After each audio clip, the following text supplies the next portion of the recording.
Welcome to Baz Travels. After driving 14,826 kilometers through 24 states and Washington, D.C., I've seen rocket launches to the Grand Canyon and Hoover Dam. I've explored Route 66, ghost towns, deserts, snow, and beaches on both coasts. From Vegas casinos to Alcatraz, the White House to Hollywood. Join me for a journey of the ordinary and the extraordinary. Loading destination. Simulation starting in 3, 2, 1.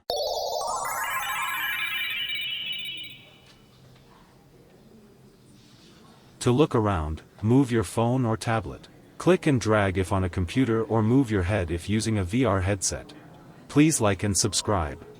I'm about to walk through the National World War I Museum in Kansas City.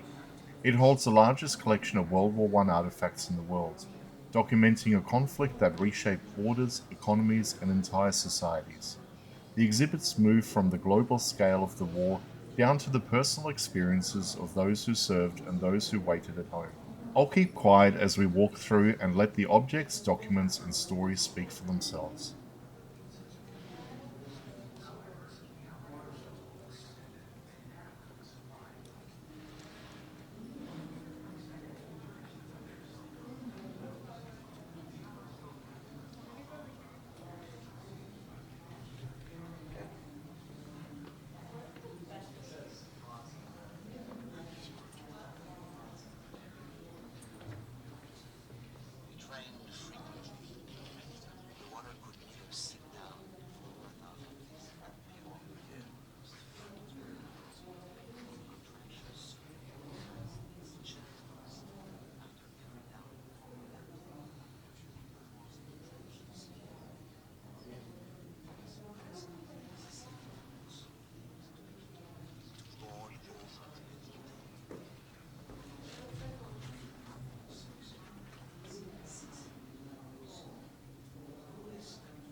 Especially doesn't want any of us alone. We have to be with buddies.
Simulation terminated. Please comment, like and subscribe.